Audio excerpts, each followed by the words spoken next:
Hello, and thank you for having a listen to this week's episode of Secure Insights with NDK Cyber. Now, as many of you know, NDK Cyber is first and foremost a cybersecurity recruitment company. We recruit individuals in the cybersecurity space globally, whether that's for a very niche skill set, a tricky location, or whether you're just scaling very rapidly. And we started the Secure Insights podcast series really as a way to shine lights on important areas, to tackle hot subjects, and really to give people a platform with some pretty cool stories to tell. Now, this week I was joined by Matt Hartley and Andy Lunsford, the co-founders of BreachRx. Now, BreachRx is what they're calling the industry's first intelligent incident response platform. And it's really changing the game from an IR perspective and how organizations tackle incidents. We talk through not only Andy and Matt's backgrounds, but the whole state of incident response right now and where those stumbling blocks, if any, can be found, what we can do about it, and ultimately what this looks like in the future. So very excited to share this episode with you guys, and always open to feedback. We are live. Well, guys, thank you for jumping on today. Thanks for having us. Jay. Not at all. So I would have done an intro there. I doubt I would have done it justice given the backgrounds I'm talking to here. So could I throw it over to you guys just to give the listeners a bit of background on yourselves and where we're at? Sure. Yeah, maybe I'll get started. Andy Lunsford, co-founder and CEO of BreachRx. I come from the legal world. I spent 20 years in data breach litigation, privacy law, cybersecurity law. Spent a stint in-house in Walmart's general counsel's office. And what I often say is I've lived all the long tail consequences with companies and clients over the years for data breaches and incidents, and have developed a real passion for improving this aspect of cybersecurity that, as I'm sure we'll talk about a little bit later, has just been entirely too manual and too ad hoc, and the word everybody uses is chaos. And we're on a mission to change that and really up the level of everybody's preparedness so that that's no longer the case. Yeah, and thanks, James, for having us. My background, I'm Matt Hartley. I'm the co-founder and chief product officer here at BreachRx. I've been in cybersecurity over 25 years, a lot of different roles. Actually, it's been a wonderfully broad career. I started off in the offensive side of cybersecurity, and then went to a startup called Eyesight Partners, and there we really were focused on changing the what cyber threat intelligence was. So I had a lot of different jobs there. Ultimately, I ran product for the company, and then we were acquired by FireEye, and there I ended up running engineering for what's now kind of the Mandiant arm of the business. So incident response, threat intelligence, MDR, those types of things. Was looking around so you really get an understanding of the threat and how they're successful, helping customers realize that threat intelligence is more than just data. It's really about how the adversary operates, and then going and helping the internal Mandiant teams going out to customers with the technologies that they needed to respond to threats, respond to incidents, and kind of looking around and like nothing's really working. And so it was very fortunate to meet Andy, and we had a lot of the same vision for how this space needed to be changed. And yeah, we kicked the company off. But Nice. And you kind of both touched on the points there of, I was looking into the background and everything. And Andy, you come from the, like you say, the more legal side, and Matt from the more technical. How did you guys cross over? Yeah, I actually had come out to San Francisco to join an accelerator program called Alchemist, and knew I needed to have a technical counterpart, and started connecting with my network. And then one of the advisors that I met out here in San Francisco, ironically enough, knew Matt from the FireEye Eyesight days, and I actually used to live in Washington D.C., about 10 miles down the road from where Matt lives, but had to move all the way to San Francisco to find somebody that would introduce me to Matt, and so that's how we initially got connected. yeah, very fortunate. Mutual friend is always a great way to meet. And funny side story. We talked for a long time, but then we met in person for the very first time the weekend before COVID shut everything down. So we were able to squeeze Wow. that in right before, and really get to know each other in person quite a bit before we kept going. Crikey, imagine if that meeting hadn't happened, and then it went straight to video. Like, would it have been the same? I don't know. No one I knows. I don't have know. no idea. Yeah. Very strange. Very strange. Yeah, So, very interesting time to start a company, though. Right as the world shuts yeah, down. Absolutely. the world's switching off for a bit. Okay, cool. Well, let's get going. Yeah, I can see that being Bold, should we say? Let's put it that way. But it's paid off. It's paid off. So Sure. we kind of touched on a few points there, and the state of incident response at the moment. I don't want to sort of pose the question as what's wrong with incident response, but I'm kind of going to. So what's wrong with incident response right now? Yeah, maybe I'll start and then Matt can fill in behind me on it. I'd say it starts with the fact that everybody is in a reactive posture. I think what's considered preparedness today is having a paper incident response plan, running an annual tabletop exercise, having experts on retainer, and then having this advice from outside counsel that says don't write anything down. Maybe tap in your cyber insurance to help you out. And so all those things, were historically better than having done nothing at all, but it doesn't really actually make you any more proactively prepared. All those things still tend to be very reactive. Nobody opens those instant response plans when things happen. We've talked to probably 100 plus of the biggest law firms in the world, and historically they all say, yeah, nobody opens an instant response plan when an incident happens. Everybody just defaults to what they know. They work on kind of these heroic efforts with really talented people that know the space and have had a lot of experience. And you can certainly survive an incident that way, but you're not really handling an incident in the most ideal way. You're not doing it the most efficiently.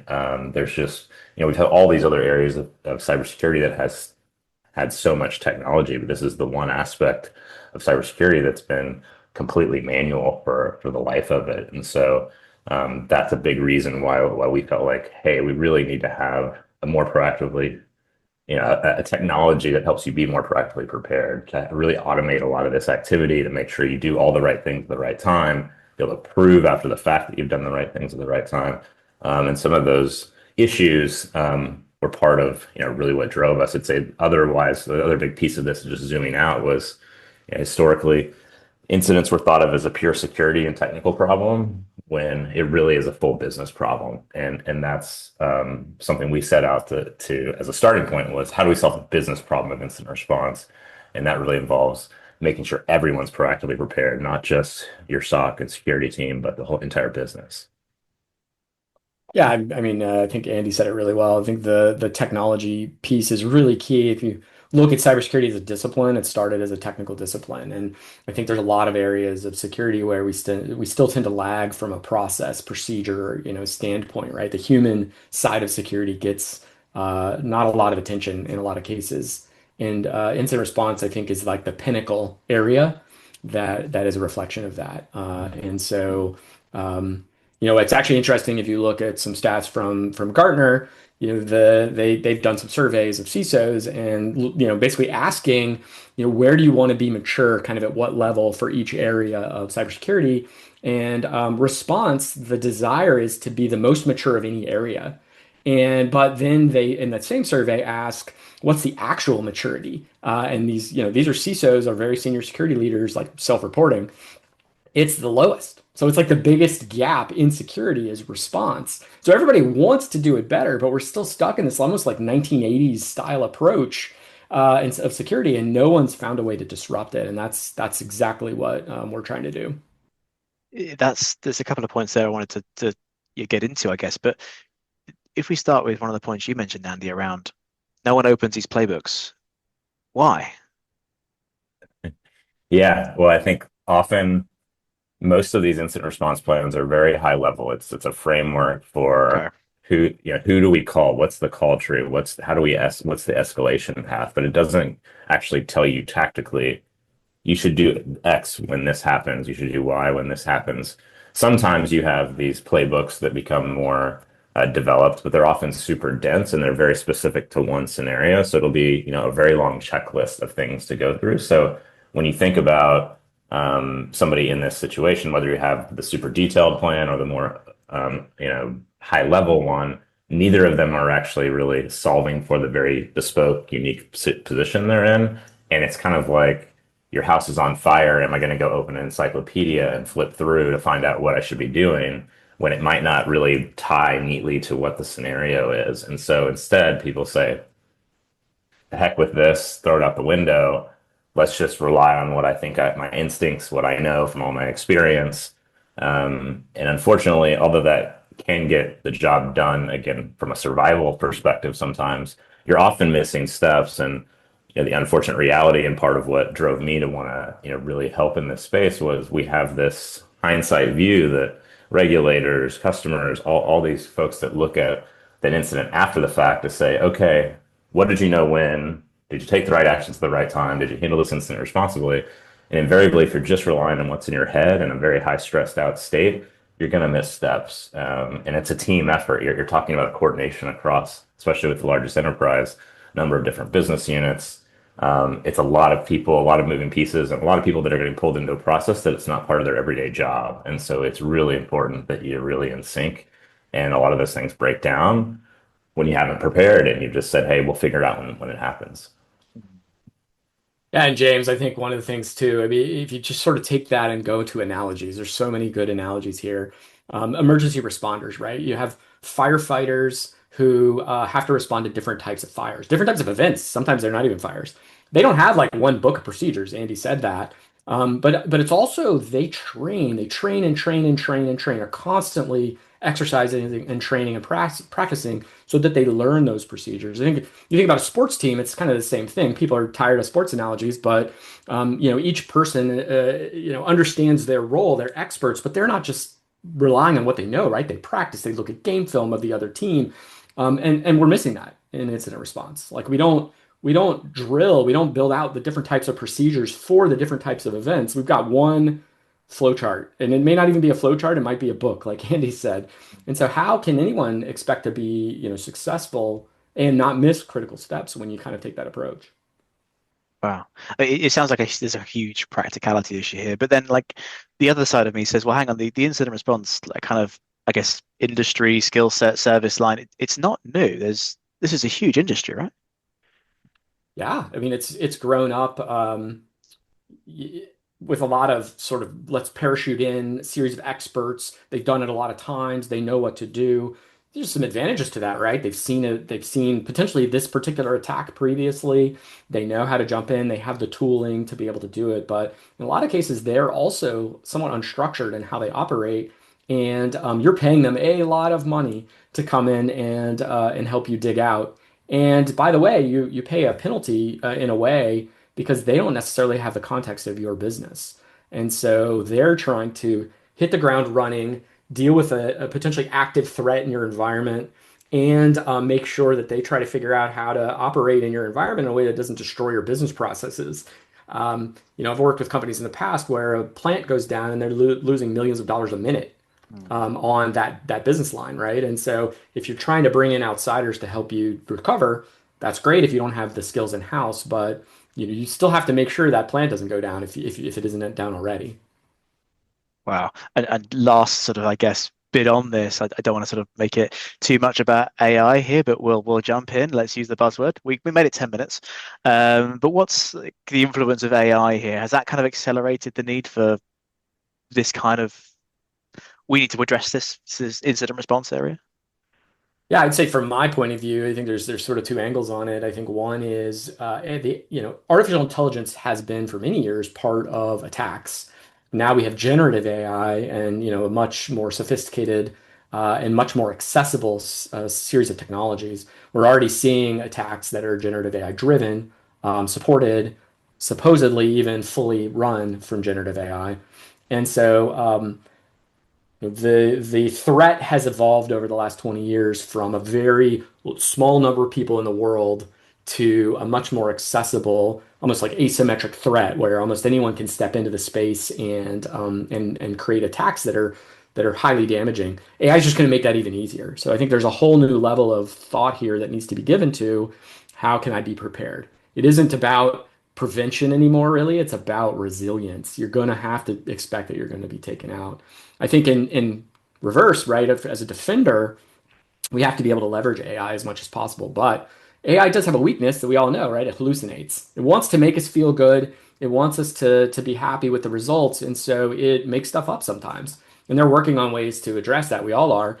But one of the ways that defenders can best utilize AI is with good data.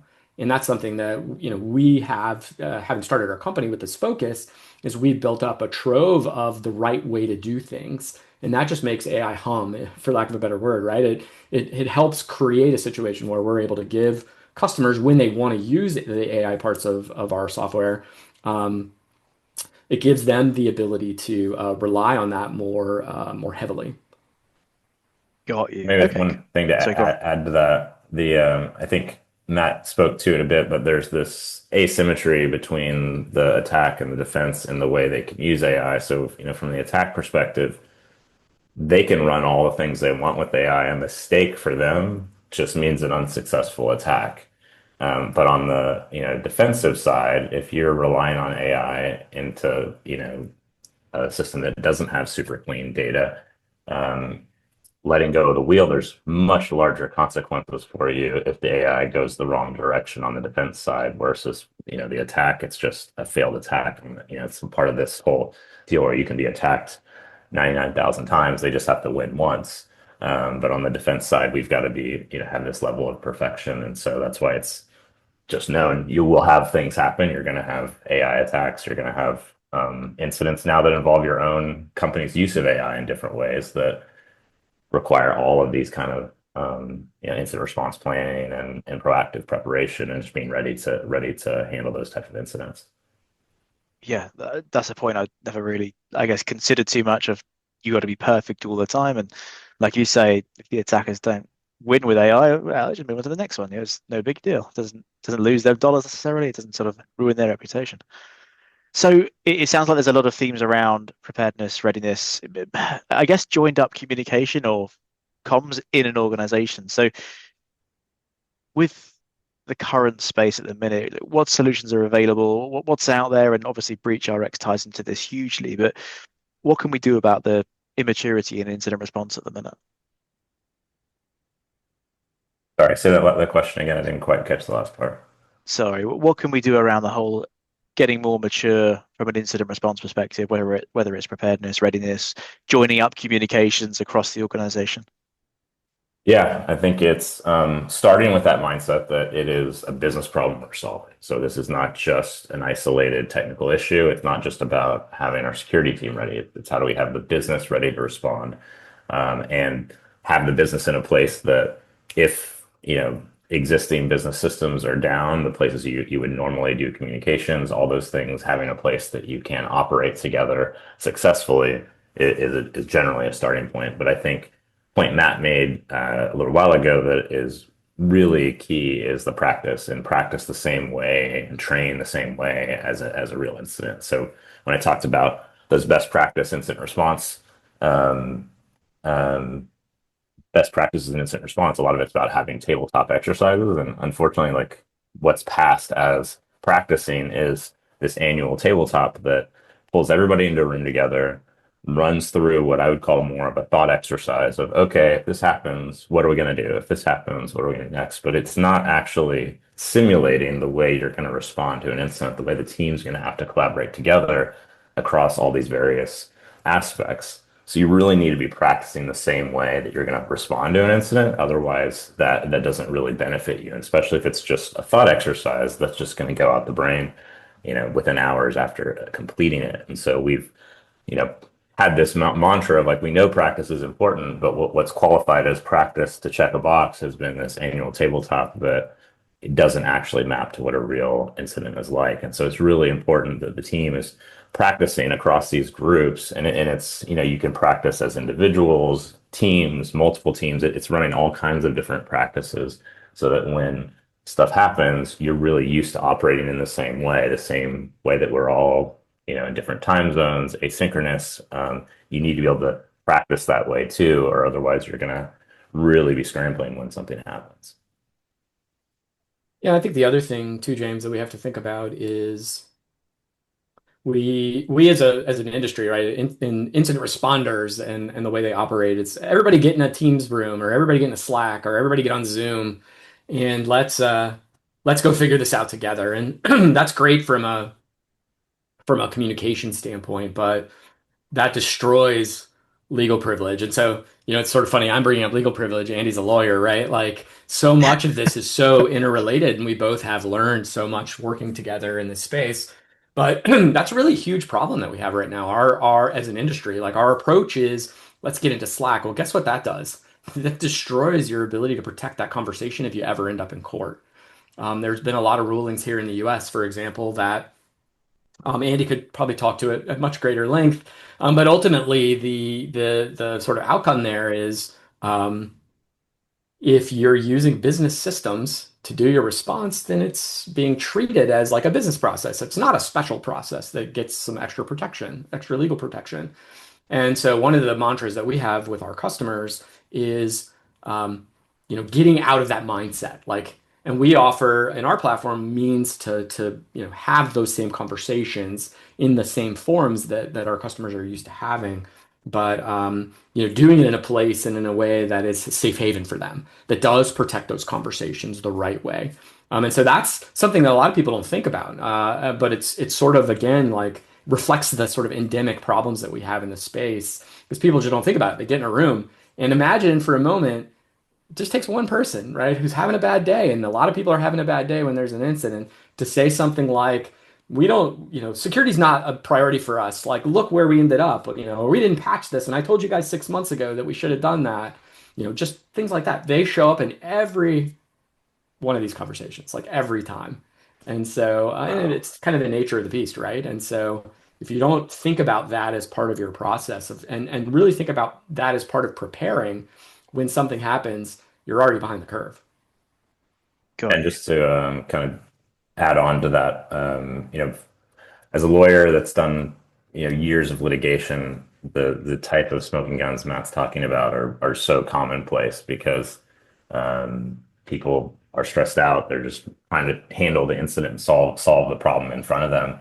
And we've done the legal world, and I take some responsibility for this. We've done a disservice to the industry in a number of ways. Is for years we said don't write anything down, like pick up the phone, or hey, if you're going to talk about this incident, like let's just copy lawyers on the emails, or let's just add a lawyer to the Slack channel and we'll label it privileged. And what's happened is Wow. there's a real, all the regulators, all the customers, all the litigation you face later, they're all looking for a single source of truth, a system of record to say what happened, what did you know when, what actions did you take when, and if you've done that in these really blunt ways, essentially of like, oh well, I've just put a lawyer on it, I've done it in this business system, then all of that stuff comes into evidence. It's not protected, and so you really have to have an intentional approach, and that's why we made that very fundamental to the design of the BreachRx platform. Wow. Yeah, it's that. Is there a phrase somewhere that says like dance like no one's watching and email like it's going to be read out in court? Is that the phrase I'm thinking of? Something like that? Something like that. Yeah. Yeah. Yeah. It's exactly Nice. that. Yeah. Yeah. Wow. And like, I didn't want to turn this into like a super plug and product pitch and things like that, but it sounds so integral to what we're doing here. And like you both have said, it's not just security's problem, it's the business problem and compliance, legal, and all these moving parts. So if I was a customer of BreachRx, then how does that differ then from these maybe yearly playbook run through type stuff? How do we then sort of tie in this whole compliance thing? How is it not company communication that we're communicating on? How does it kind of work? How does it address the problem? Yeah, I mean, I go back to an analogy, right? If we think about like the firefighters that I talked about, right? They don't just get in a room and talk to each other. Oh, if this type of fire happens, what do we do? Oh, well, I'll climb the ladder and I'll get the hose. Like, it doesn't work, right? That's not real life, and you could take that analogy to anything. Yeah. But and then you think about their partners, right? The police who have to come in and help control the scene. Like, there's so many other aspects of an emergency response. The ambulances, et cetera. And so. That's the difference. Like with our platform, you're setting up how you want your incident response program to be. So it isn't a piece of paper; it's a full program, and you're thinking about it as a business problem. So then, when you want to practice, you want to train, it isn't just getting in a room and talking it out, right? It's actually like let's sit down and run this just like a real incident would be. Let's see what our procedures tell us to do. Let's make sure that legal gets a notification that they've got something they need to accomplish and they get in there and do it. and make sure that their procedures are good. And so part of what's been asked of security is to own this process. But in a lot of ways, security either hasn't or hasn't been able to work with the other teams to make sure they have their processes down. And so part of the value of our approach is that it helps you illuminate the weak spots across the business that maybe aren't prepared, and you can do that and see that and then strengthen that all before you hit a real incident. Wow. Pretty. So it's again, it's I guess it ties into doesn't. It's not just benefiting security; it's benefiting the business as a whole.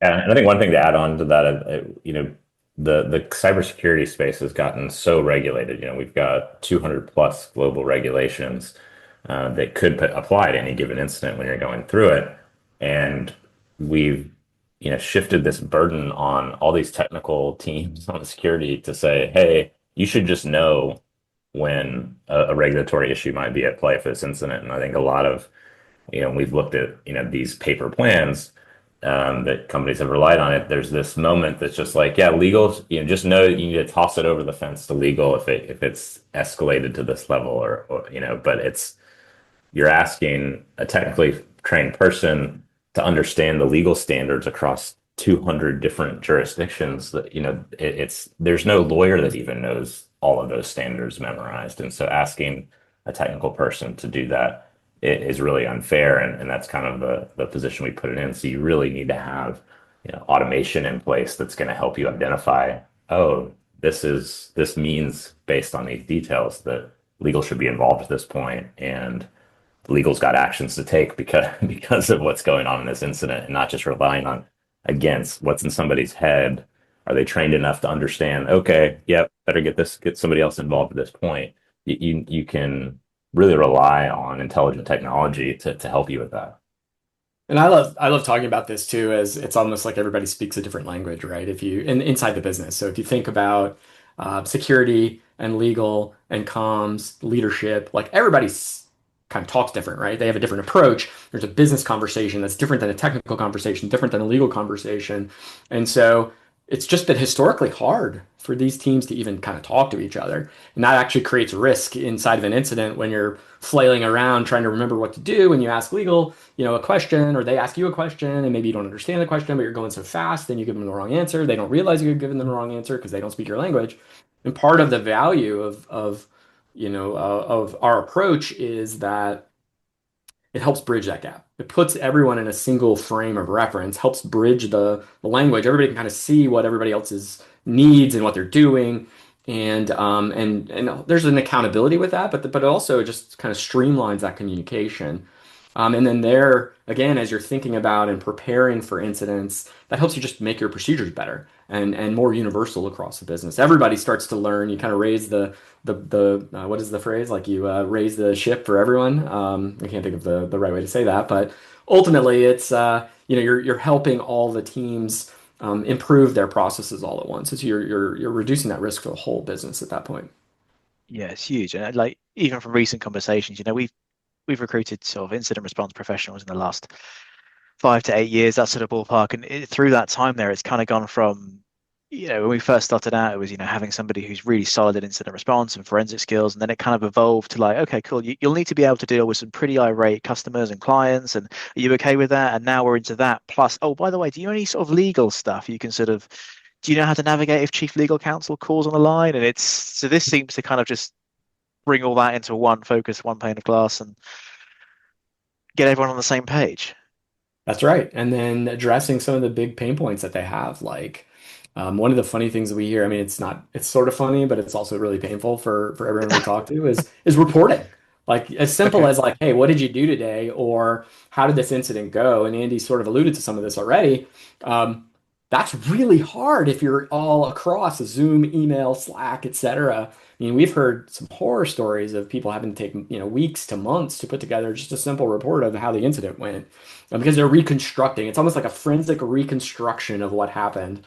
And that's been a big focus of ours is how do we make it super easy to grab out what you're doing and be able to streamline that, smooth it out, and provide a report to executives in their language, and provide a report to the operational teams, the CISO, the senior security leadership, the customers that you have. And so that's also a big focus of ours is how do you communicate better and recognize that a single report, which is typically the approach, isn't really the right way to do it.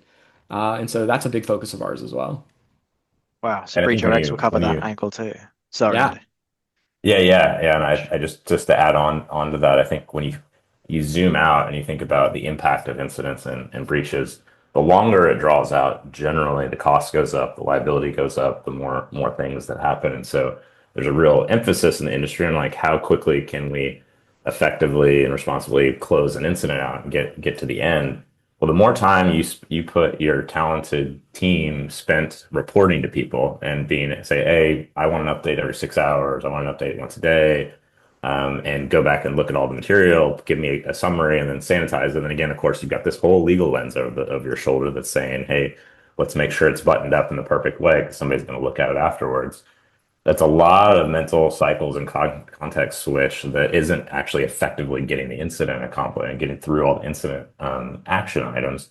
So the more we can empower that piece of reporting to be automated and just to really have all the different levels of reports that need to go out, that person can spend more time getting the incident contained, taken care of, move to next steps, and not on just the reporting aspects that are super important. You've got to keep everybody in the loop. But if you can't move the incident forward, it's just going to drag on longer. Impacts are going to be bigger. And that's just such a vital part of the process that people don't think about until they've lived the process and felt it. Wow. And so with all this in mind, when it comes to, I guess, who owns this technology in the organization? Where does it sit? How hard is it to bring on board? Yeah, I would say most typically it's security, but sometimes it's legal. It depends on the company and the structure. I mean, it's sort of an interesting evolving area in security is where does the security leadership report, right? Does the CISO report to the CEO? Do they report to the CLO? We've seen all CFO, like we've seen all kinds of variations. And so, but in general, I would say we see much more often that it's the security team that owns the implementation. And partly it's because it's sort of de facto, right? Like everybody in the business is looking at them to own incident response. And so that's tends to be how it falls out. Yeah, nice. Okay, cool. And then, like, I guess implementing this, you're not going to sit here and tell me it's awful to implement, I'm assuming, but No, no, it's quite simple actually. You know, we have so many good stories from our customers here that we could tell. I think, well, one of the ones that we talk about quite a bit is, typically our customers take, call it like 30 to 90 days to sort of customize our platform the way that they want it. And really, it's a reflection of how fast they want to go because we can do it very, very quickly.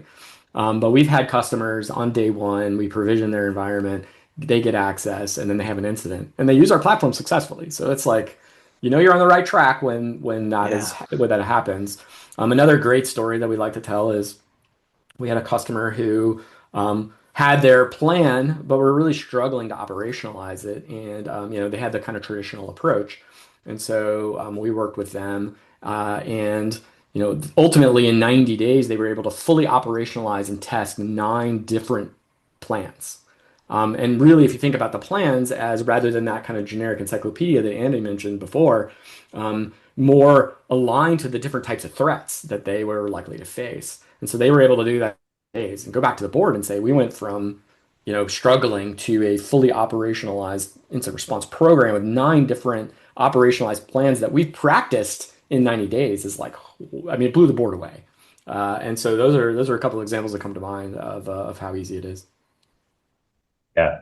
Just to reiterate, I think there's so many best practices that come out of the box with our platform, and if you don't have a lot in place, you've immediately upgraded your program to a much more mature state.